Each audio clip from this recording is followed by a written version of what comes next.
Era uma tarde comum de quinta-feira quando decidi fazer algo que raramente fazia, encomendar comida em casa. Normalmente, eu própria preparava as minhas refeições, mas aquele dia tinha sido particularmente exaustivo, e a ideia de ficar junto ao fogão parecia-me insuportável. Aos 57 anos, aprendi a respeitar os limites do meu corpo, ainda que ele continuasse a surpreender-me com a sua vitalidade. Carreguei na aplicação do telemóvel, escolhi um restaurante italiano que conhecia de nome, e confirmei o pedido. 30 minutos, dizia o ecrã. Tempo suficiente para um duche rápido e trocar a roupa formal do escritório por algo mais confortável. A água quente escorreu pelo meu corpo como uma bênção, levando consigo a tensão acumulada nos ombros. Passei as mãos pelo cabelo, ainda espesso, com aqueles fios prateados que me recusava a tingir, misturados com o castanho natural, e senti-me grata por manter aquela rotina de cuidados que sempre fora importante para mim. Não era vaidade vazia, era amor próprio,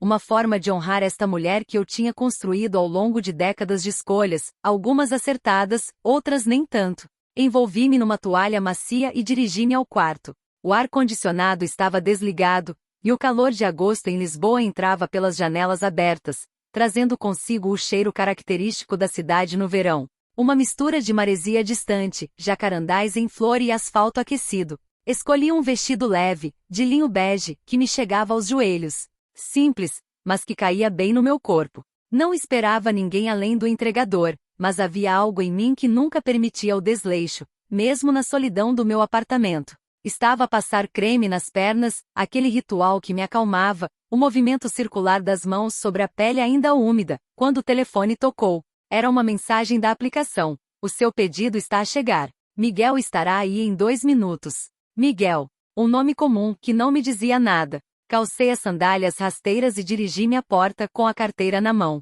O toque à campainha foi discreto, quase hesitante. Abri a porta e por um instante brevíssimo, o tempo pareceu abrandar. Ele não era o que eu esperava. Talvez porque nunca tinha pensado realmente no que esperar de um entregador de comida, mas definitivamente não era aquilo. Miguel devia ter uns 40 anos, talvez 45, com uma presença que ocupava o espaço de uma forma particular. Alto, ombros largos sob a t-shirt da empresa, cabelo escuro com alguns fios brancos nas têmporas, e olhos, meu Deus, aqueles olhos castanhos que me olharam com uma intensidade que me apanhou desprevenida. Boa tarde, disse ele, e a voz tinha uma textura veludada, grave, que me fez sentir algo vibrar no peito. A senhora Beatriz? Sim, sou eu. A minha própria voz saiu mais baixa do que pretendia. Ele estendeu-me o saco térmico, mas os seus olhos não se desviaram dos meus. Havia ali uma corrente elétrica, algo tão inesperado que me fez corar. Eu, uma mulher de 57 anos, a corar como uma adolescente. O pagamento já está feito, certo? Perguntei, tentando recuperar alguma compostura. Está assim. Mas ele não se mexeu. Continuou ali, no patamar da minha porta, com aquele olhar que parecia querer ler algo em mim. Desculpe a indiscrição, mas, a senhora vive aqui sozinha? A pergunta deveria ter soado invasiva, inapropriada até, mas na forma como ele a fez, com aquela voz suave e um leve sorriso no canto dos lábios. Sou apenas como curiosidade genuína. Vivo, respondi, surpreendendo-me com a minha própria honestidade. Por quê? Ele deu um pequeno passo em frente, e eu pude sentir o cheiro dele, um perfume discreto, amadeirado, misturado com o cheiro da pele aquecida pelo sol. Porque está um calor insuportável lá fora, e reparei que não tem ar-condicionado ligado. Se precisar de ajuda com alguma coisa, uma janela emperrada, um ventilador avariado, eu trabalho também em manutenção. Era uma desculpa frágil, ambos sabíamos disso. Mas havia algo na forma como ele me olhava, uma promessa não dita, uma tensão que crescia no espaço minúsculo entre nós, que me fez hesitar. Está tudo bem, consegui dizer, mas a minha mão apertava a carteira com força. Obrigada. Ele acenou com a cabeça, lentamente, mas antes de se virar, os seus olhos percorreram o meu rosto, desceram pelo meu pescoço, demoraram-se um segundo a mais na curva dos meus ombros sob o vestido de linho. Não foi indiscreto nem grosseiro, foi admiração pura, o tipo de olhar que uma mulher reconhece instintivamente, que a faz sentir-se vista, desejada, viva. Beatriz, disse ele, experimentando meu nome na língua como se fosse uma palavra nova. É um nome bonito. Adequado. E então, antes que eu pudesse responder, virou-se e começou a descer as escadas. Fechei a porta e encostei-me a ela, o coração a bater de uma forma que não sentia há anos. O saco com a comida estava quente na minha mão, mas eu mal reparava nisso. O que acabara de acontecer? Nada, diria a parte racional de mim. Um entregador simpático, talvez um pouco mais atrevido que o normal. Mas a parte de mim que ainda pulsava com desejo, que ainda se lembrava do que era ser tocada, olhada, desejada, essa parte sabia que tinha sido mais do que isso. Levei o jantar para a cozinha, mas não tinha apetite. As massas estavam perfeitamente cozinhadas, o molho tinha um aroma delicioso, mas tudo me parecia insípido comparado com aquela sensação efervescente que me percorria as veias. Pousei o garfo e ri-me sozinha, uma gargalhada breve e incrédula. Estava a reagir àquilo como uma miúda, era ridículo. Mas não era ridículo, percebi, ao passar a mão pelo cabelo ainda úmido. Era humano. Era real. Era a prova de que, apesar dos anos, apesar da vida que construíra sozinha, do casamento que terminara há uma década, dos filhos já crescidos e independentes, eu ainda era uma mulher. Uma mulher com necessidades, desejos, pele que ansiava por ser tocada. Bebi um copo de vinho branco, deixando o líquido fresco percorrer a garganta, e tentei concentrar-me noutras coisas. Mas os meus pensamentos voltavam sempre àqueles olhos castanhos, àquela voz grave, à forma como ele tinha dito o meu nome. Quando o telemóvel vibrou uma hora depois, o meu coração deu um salto. Era uma mensagem da aplicação. Mas, por baixo da notificação automática a pedir-me para avaliar o serviço, havia algo mais, uma mensagem direta do perfil dele. Espero que tenha gostado do jantar. Desculpe se fui atrevido. Há anos que faço entregas, mas nunca tinha ficado sem palavras à porta de um cliente. Beatriz, se algum dia precisar realmente de ajuda, com o que for, aqui está o meu número pessoal. E ali estava, uma sequência de 9 dígitos que pareciam pulsar no ecrã. Peguei no telemóvel e fiquei a olhar para aquela mensagem durante longos minutos. O que estava a acontecer? Deveria apagar, ignorar, esquecer. Mas os meus dedos, traiçoeiros, já estavam a guardar o contacto. Passei a noite sem conseguir dormir. O lençol de algodão colava-se ao meu corpo com calor e cada vez que fechava os olhos, via aquele sorriso, sentia aquele olhar sobre mim. Era absurdo, perigoso até. Eu não conhecia aquele homem. Mas uma parte de mim, uma parte que tinha estado adormecida durante tanto tempo, tinha despertado e agora recusava-se a voltar a adormecer. Na manhã seguinte, sexta-feira, acordei com uma sensação estranha. Não era arrependimento nem vergonha, era antecipação. Como se o meu corpo soubesse algo que a minha mente ainda se recusava a admitir. Fui trabalhar, sentei-me nas reuniões, revisei relatórios, sorri para os colegas. Mas estava presente apenas fisicamente. A minha cabeça estava noutro lugar, voltando sempre àquela porta, aquele momento, aquele número guardado no telemóvel. Ao final da tarde, já em casa, depois de mais um duche para me livrar do calor do dia, encontrei-me em frente ao espelho do quarto.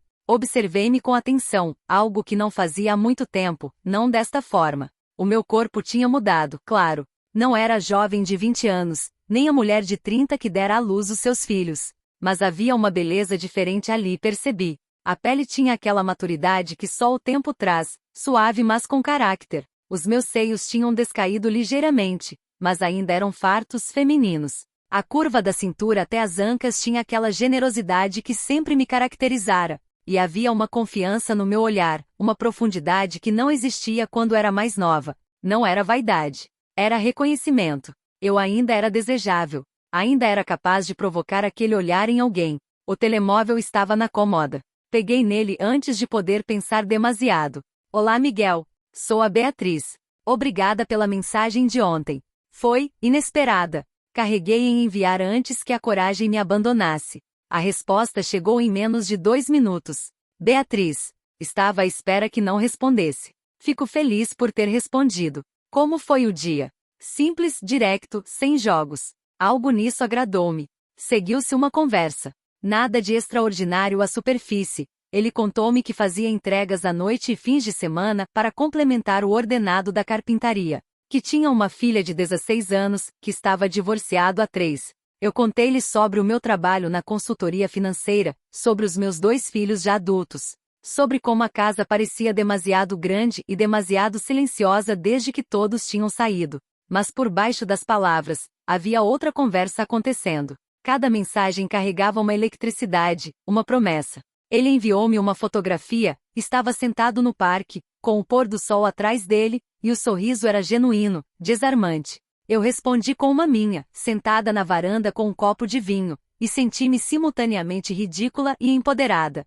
És mesmo linda, Beatriz. Não consigo parar de pensar em ti desde ontem. A mensagem fez-me corar até a raiz dos cabelos. Quando foi a última vez que alguém me tinha dito isto? Não com aquela intensidade crua, aquela honestidade direta? Também tenho pensado em ti, escrevi de volta, e ao enviar senti como se tivesse saltado de um precipício. Posso ver-te? Não para nada, apenas para conversar, tomar um café, olhar para ti sem ter que fingir que estou ali por causa de massa carbonara. Ri-me alto sozinha na varanda, e a vizinha do prédio ao lado olhou curiosa. Não me importei. Quando? Amanhã? Sábado à tarde. Combinamos encontrar-nos num café discreto no Príncipe Real, longe da minha zona habitual. Não queria explicações, não queria olhares conhecidos. Isto era só meu.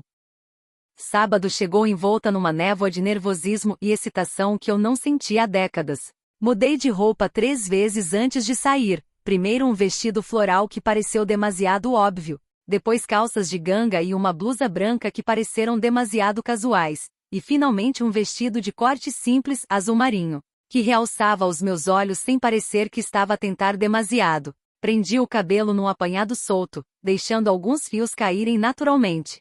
Maquilhagem leve, perfume e o meu favorito, aquele com notas de bergamota e flor de laranjeira. Cheguei ao café 5 minutos antes da hora combinada, mas ele já lá estava. Levantou-se quando me viu, e o sorriso que me ofereceu foi como um abraço. Beatriz, disse simplesmente, e a forma como meu nome soava naquela voz fez algo derreter dentro de mim.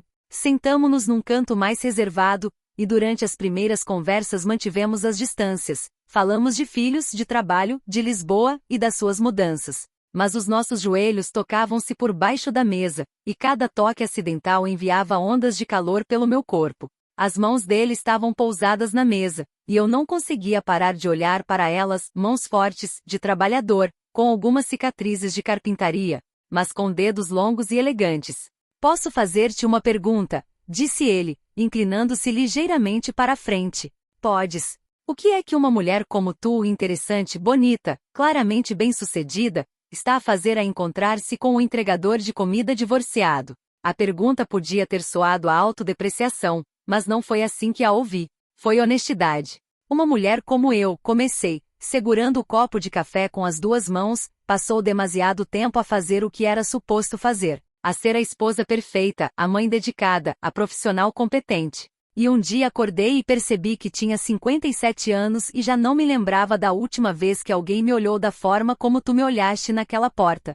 Os olhos dele escureceram com algo que reconheci imediatamente: desejo, mas também ternura. E como é que eu te olhei? Como se fosses capaz de me ver. Não a consultora, não a mãe, não a ex-mulher. Eu, a mulher. Ele estendeu a mão por cima da mesa e depois de uma hesitação brevíssima, pousou-a sobre a minha. O toque foi elétrico. Os seus dedos entrelaçaram-se nos meus, e ficamos assim por um momento que pareceu eterno. Vejo-te, Beatriz. E o que vejo é de tirar o fôlego. O café estava quente, o ar estava pesado, mas nada disso importava. Ali, naquele canto discreto, com a minha mão na dele, senti-me mais viva do que me tinha sentido em anos. Quero mostrar-te uma coisa, disse ele suavemente. Se estiveres confortável.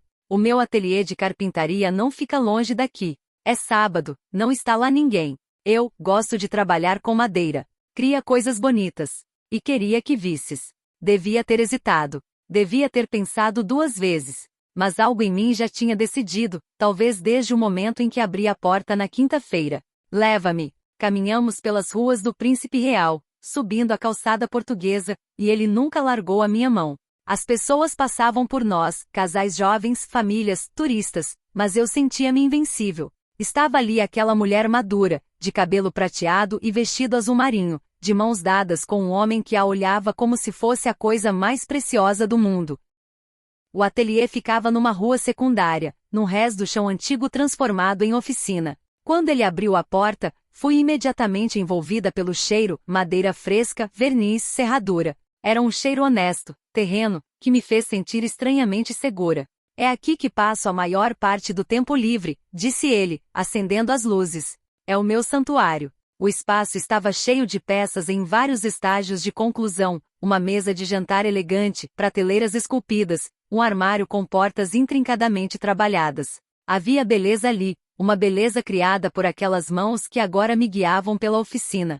Isto é incrível, sussurrei, passando os dedos por uma mesa já envernizada. Tens tanto talento. Ele ficou atrás de mim, tão perto que conseguia sentir o calor do seu corpo. Obrigado. Significa muito vindo de ti. Virei-me, e de repente estávamos face a face, com apenas centímetros entre nós. O ar mudou, tornou-se denso, carregado. Os olhos dele pousaram nos meus lábios, e eu senti o meu coração acelerar violentamente. Beatriz, murmurou ele, levantando a mão para me afastar uma madeixa de cabelo da cara. Os dedos dele roçaram a minha face, desceram pelo pescoço, e eu arrepiei-me toda. Posso? Não precisei de perguntar o quê. Apenas acenei, uma vez, e foi tudo o que ele precisou. O beijo foi lento, exploratório, como se tivéssemos todo o tempo do mundo. Os lábios dele eram suaves mas insistentes, e quando a língua dele tocou a minha, senti as pernas fraquejarem. Agarrei-me aos ombros dele para me apoiar, e ele respondeu puxando-me mais perto, até os nossos corpos ficarem completamente colados. Não me lembrava disto. Tinha esquecido como era sentir mãos fortes na minha cintura, como era ser beijada com aquela intensidade que não pede licença. As mãos dele subiram pelas minhas costas, pressionando-me contra ele, e eu senti tudo, o peito dele contra o meu, a firmeza do corpo dele, a prova inequívoca do quanto me desejava. Separamo-nos por um instante, ambos a respirar com dificuldade. Os lábios dele estavam vermelhos, os olhos escurecidos pelo desejo. Deus, Beatriz, disse com a voz rouca. És incrível. As minhas mãos tinham mente própria. Subiram pelo peito dele, sentiram a firmeza dos músculos sob a t-shirt, e antes que pudesse pensar demasiado, estava a puxá-la para cima. Ele ajudou-me, e de repente estava ali, sem camisa, à minha frente, e eu podia ver tudo, o peito definido, os braços fortes, o abdômen que ainda mantinha a forma apesar dos 40 e tal anos. És tu que és incrível, sussurrei, passando as mãos pela pele aquecida dele. Ele gemeu baixinho, e o som fez algo incendiar-se dentro de mim. As mãos dele encontraram o fecho do meu vestido, e ele olhou-me nos olhos, pedindo permissão silenciosa. Acenei novamente, e senti o vestido deslizar pelos meus ombros, pela cintura, até cair aos meus pés. Ali estava eu, em roupa interior. Não tinha planeado isto, pelo menos não conscientemente, mas tinha escolhido o conjunto de renda preta, aquele que fazia maravilhas pela minha figura. Os olhos dele percorreram cada centímetro de mim, e não vi qualquer hesitação, qualquer decepção. Só admiração pura. És a mulher mais bonita que alguma vez vi, disse, e acreditei nele. Guiou-me até uma bancada limpa, coberta com uma manta de lã que usava às vezes para proteger peças delicadas. Sentou-me ali, ficando entre as minhas pernas, e voltou a beijar-me, desta vez com mais urgência. As mãos dele exploravam o meu corpo, subiam pelas minhas coxas, contornavam a cintura, acariciavam as costas. Eu também o explorava, deixando as minhas mãos aprenderem cada músculo, cada cicatriz, cada sítio que o fazia gemer. Quando os dedos dele encontraram o fecho do meu sutiã e o libertaram, senti um momento de vulnerabilidade. Estes não eram os seios de uma jovem, mas a forma como ele olhou para eles, como curvou a cabeça e os beijou com reverência, fez qualquer insegurança evaporar-se. Perfeita, murmurou contra a minha pele. És absolutamente perfeita. O tempo perdeu significado. Estávamos ali, na penumbra do ateliê, envolvidos um no outro, e o mundo exterior deixou de existir. Cada toque era uma descoberta, cada beijo uma promessa. Ele tratou meu corpo como se fosse uma das suas peças de madeira preciosa, com cuidado, com atenção, com dedicação absoluta. Quando finalmente nos unimos, foi com uma lentidão torturante, os olhos dele fixos nos meus, e senti-me completa de uma forma que nem sabia que me faltava. Movemo-nos juntos, encontrando um ritmo que era só nosso, e cada instante levava-me mais alto ou mais longe. Beatriz, ofegou ele no meu ouvido, e o meu nome na voz dele, carregado de desejo e ternura, foi suficiente para me fazer estremecer. O clímax chegou como uma onda que me arrastou e me deixou sem fôlego, agarrada a ele como se fosse a única coisa sólida no universo em movimento. Ele seguiu-se segundos depois, o corpo dele tenso contra o meu, e ficamos assim, embrulhados um no outro, a respiração a abrandar gradualmente. Não sei quanto tempo ficamos ali, mas quando finalmente nos separamos, havia uma mudança no ar. Algo tinha sido despertado em mim, algo que eu pensava ter perdido para sempre. Ele pousou-me no chão com cuidado, ajudou-me a vestir o vestido, beijou-me os ombros enquanto subia o fecho. Cada gesto era carinhoso, atencioso. Não quero que isto seja apenas uma vez, disse ele, segurando o meu rosto entre as mãos. Quero conhecer-te. Tudo sobre ti. Quero mais tardes como esta. Mais dias. Mais noites. Olhei para aqueles olhos castanhos e vi honestidade, vi desejo, vi possibilidades. Eu também sussurrei. E foi a verdade mais simples que tinha dito em muito tempo. Saímos do ateliê de mãos dadas, e Lisboa ao final do dia nunca me pareceu tão bonita. O céu estava tingido de rosa e laranja, as ruas cheiravam a jasmim dos jardins, e eu sentia-me renascida. Aos 57 anos, tinha redescoberto algo essencial, que o desejo não tem data de validade, que a paixão pode despertar nos momentos mais inesperados. E que às vezes um simples pedido de comida pode transformar-se no início de algo extraordinário. Não sabia o que o futuro traria. Talvez isto fosse apenas o início de uma aventura breve, ou talvez fosse o começo de algo mais profundo. Mas naquele momento, caminhando pelas ruas de Lisboa ao lado de Miguel, com a pele ainda a formigar e o coração a pulsar de vida, eu não precisava de certezas. Precisava apenas disto de me sentir viva, desejada, inteira. E pela primeira vez em muitos anos, eu estava.